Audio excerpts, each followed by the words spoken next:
that end range is... It's hard. So is there a reason it's on the floor? It limits the amount of torso movement you can have. So you have to have really good end range Versus shoulder flexion. Here I can cheat this way. Yeah, you can go back and forth, you can extend. Got it. So it's more of a trunk stability drill than it is. For me, it's a fucking shoulder mobility drill. Yeah, well, that's what I mean, yeah. Like, that was the hardest thing. Those 30s aren't heavy, strict, nothing. It was so far in front of me. Mm-hmm. That was just on fire, and I just couldn't. Mm-hmm. Okay. We're talking end range shoulder flexion here, everybody. One of our favorite drills to improve your overhead positioning is the Z press. The Z press, named after Zydrunas Savickas, one of the best strongman athletes of all time, arguably one of the greatest strength athletes of all time.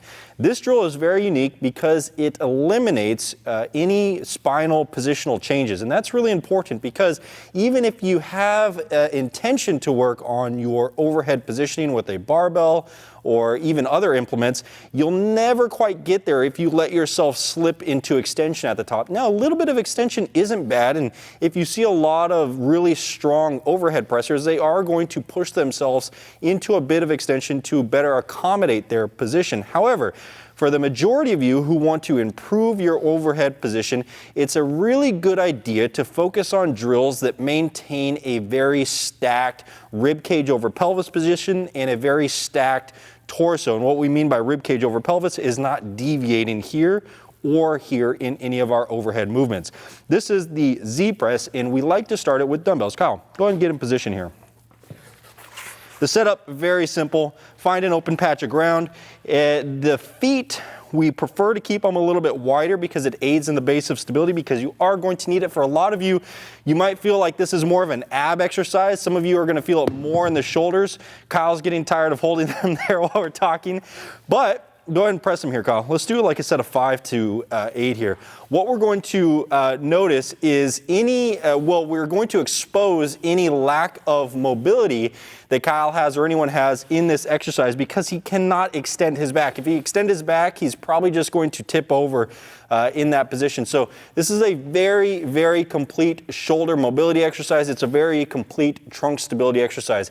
If you are someone who struggles with end range shoulder flexion overhead, maybe you're someone who really extends a lot when you press, or you finish with a bent elbow position, we highly recommend starting with dumbbells and working your way to a barbell. A barbell is going to be very brutal on the shoulders in this drill if you lack that end range flexion. This is an awesome drill to include at the end of your pressing session. It's probably not the first thing you're going to do for the majority of you, but if you have any mobility restrictions or you want to work on your trunk stability overhead, this is a fantastic drill to use.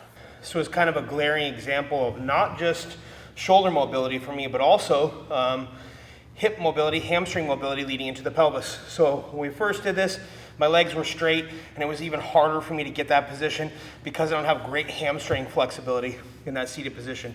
So I had to cheat by bending my knees a little bit. That allowed me to get that torso in a stacked position so I could press overhead. You guys should go as heavy as you can with this, especially when using dumbbells, because you're not going to be limited by the weight you can use. You're really going to be limited from a positioning standpoint. Position and mobility, for sure. Brandon, Kyle out.